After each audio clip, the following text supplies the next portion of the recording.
One can't reach self-actualization because everyone is a victim of conditional positive regard.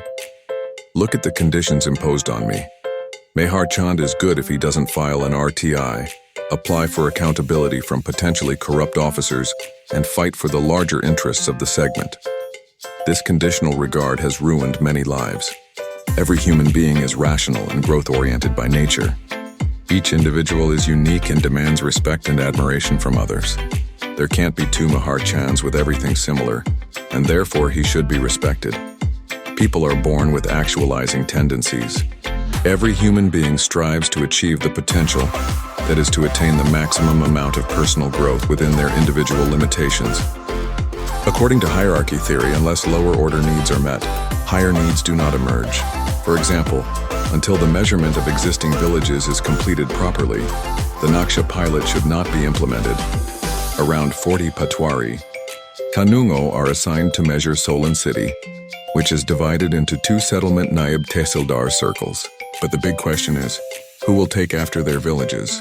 Is Patwari Mitra a new nomenclature coming into existence to look after villages vacated by Patwari for the Naksha project? A big question arises. Is our top bureaucracy directionless and confused? That's why Himachal Pradesh is reeling under a debt of 1 lakh crore. Policies shouldn't be made in air-conditioned rooms, but rather by asking stakeholders. ETS. DGPS was touted as revolutionary by top bureaucracy, but the submission rate for this technology is almost negligible, and the top bureaucracy keeps blaming the lowest level employees as if they conceived the policy. Providing solutions is the work of the top bureaucracy, not the lowest in the hierarchy. Thinkers, philosophers, and scientists shouldn't be treated as a threat. It is not coincidence but culture that decides their sprouting. A society or department that fosters positive recognition, the right to speech and expression, and the conception of new ideas applauds contributions, allowing a breed of philosophers, thinkers, scientists, and mathematicians to emerge. The biggest problem in our country is that our society gives the most positive regard to film stars, IAS officers, cricketers, and wrestlers. It's good that IAS has our good professions, but why should they deserve admiration and respect? They are just managers who are not doing their work efficiently and have pushed Himachal above the 1 lakh crore debt mark. Why this mania to respect IAS EHAS officers? I never respect any IAS EHAS officer. One profession shouldn't be given so much respect for this madness that has raised around 10 lakh unemployed people in our state alone. It's obsession. It's the duty of these IAS has officers to provide solutions, but they seek solutions from us. You are promoting Kanungo to Naib Tehsildar at the speed of light, and similarly, Patwaris are being promoted at the same pace. But where is the term Patwari, his whole existence, mind, body, and soul? Nowhere. The day is not far when the number of Kanungos and Naib Tehsildars will surpass the number of Patwaris, revealing the true face of the department to the public. Boundary line matching is not our responsibility. Your measurements in the previous settlement are incorrect, which has led to mismatches and errors. Furthermore, you want to impose new technologies without training the lowest level workers, the Patwaris. You sent Hariram to Bangalore for ETS training, hoping he would train everyone under him. However, he trained none, just like the British who introduced English medium education in 1835. They trained a few with the hope that they would pass down their knowledge to educate the masses, but they never did, resulting in the emergence of social classes. The big question is, are they good managers? A big no is the answer. Even repairing a damaged ETS machine takes months. Every society or culture is driven by innovative ideas from thinkers, philosophers, and scientists who pose questions and find solutions to those questions. America, China, Japan, and European countries have grown because they respect innovators the most. This is due to the fact that science has broken the dark ages by challenging notions of religion. They don't respect government servants. If they have no solution, they should quit their job because the state is unable to afford their expenses. That's why the Honorable Chief Minister refused IAS, EFS, IPS officers this year. These officers are very burdensome and inefficient. Similarly, he should do this with HPS. I don't see any growth motivation here due to needs for satisfaction, such as admiration, and it is deficient. You can't question your superiors as per the RTI reply I have received.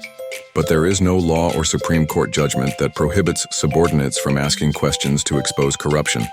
Rather, they encourage 1. To ask questions. Here are the deficiencies that are not present due to growth motives, but rather due to current conditions. Recently, I attended a refresher course at the Revenue Training Institute in Joginder in December of last year. There were simultaneous batches of HPS and Patwari. On the first day, they had a meal with us.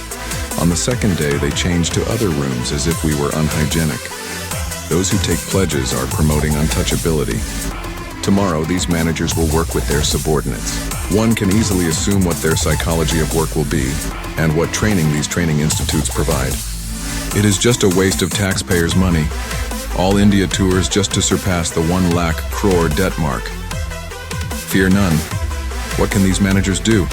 Spoil your ACR. We are ready. We don't want any promotion. In every family, society, institution, or organization, the elders must give the younger members and their proper rights. When that is not done, frustration ensues, develops and creates a reaction in the minds of those whose rights have been snatched unjustly. People forget that their span of life in this transitory world is brief, should be utilized to perform actions that are helpful on the path to enlightenment. Superordinates play a significant role in shaping the lives of their subordinates, and thus the subordinates follow in the footsteps of their unjust superiors who lack vision. When superordinates are greedy, egotistical, conniving, and unjust, their subordinates consciously and unconsciously develop the same characteristics. Sometimes they are pressured to sign unjust reports, files, and other documents. Society suffers as a result of self-created misery because the superordinates do not realize that subordinates trained in an unjust atmosphere will also become unjust. As one rotten fish pollutes the whole pool, so one man can mislead an entire community and society. Therefore, a king or leader should be righteous and just. Stand as an example for others to follow. Many great civilizations have been destroyed by the foolish, the selfish, and the arrogant. Greedy leaders. For instance, Nero was delighted to see his kingdom burning. In the Second World War, Hitler was obsessed with war hysteria, imbalanced, thinking of nothing but killing and destroying other nations. Why do we forget that this world is a field of action, and that if we learn to perform our actions skillfully and righteously, our journey will become a perennial song? There is no need to learn from IAS, HPAS officers. Sorrow, infatuation, and other emotions weaken the body and sap the physical strength of even a healthy man. A black bee has tremendous power, enabling it to bore a hole through wood. But when the bee becomes infatuated with the fragrance of the lotus blossom, it is unable to escape from the closing lotus petals that hold it captive after the sun sets. The history of mankind is a testimony to the fact that infatuation for alcohol, an imbalanced attitude toward sexuality, and other addictions weaken human strength. The sorrow that comes as a result of being addicted to objects of the world has power to change the tissues of the body and can turn a trim and taut figure into a flabby one. The endocrine glands react instantly to stressful situations, and so during a state of anxiety and depression, certain symptoms are noticed. For example, dryness of the mouth occurs because the salivary glands do not secrete sufficiently. If one receives shocking, sorrowful news about someone he loves, that shock may make him cry, and the body may begin to shake and tremble. Evenness of breath and the motion of the lungs, which play a vital role in the regulation of the body, are disturbed. Then the heartbeat becomes irregular, and the blood supply to the brain is inadequate. These are some of the ways that infatuations and emotions interfere with the body's normal responses and have the power to create an imbalance in the body. Because of such emotional imbalances, the body starts building up toxins, and the pores lose their capacity to expel the toxic buildup. That disturbs the equilibrium in two systems of the human body: the system that purifies and cleanses the body, the pores, lungs, kidneys, and bowels, and the system that nourishes the body, the liver, spleen, heart, brain, and so on. I have personally experienced this and mocked by colleagues, superiors. Suggestion creates a hypnotic effect, and hypnosis diminishes the faculty of discrimination. People in general are very much influenced by the suggestions of others. Most of revenue is based on shrutis heard from superiors as respected. Hari Singh Thakur says, "Dharnayan se kaam nahi hota." Nobody paying to research, although everybody is capable of, and suggestion is, in fact, the very basis of modern education. It is the wrong method of education, for one loses the ability to inquire and just follow what you have been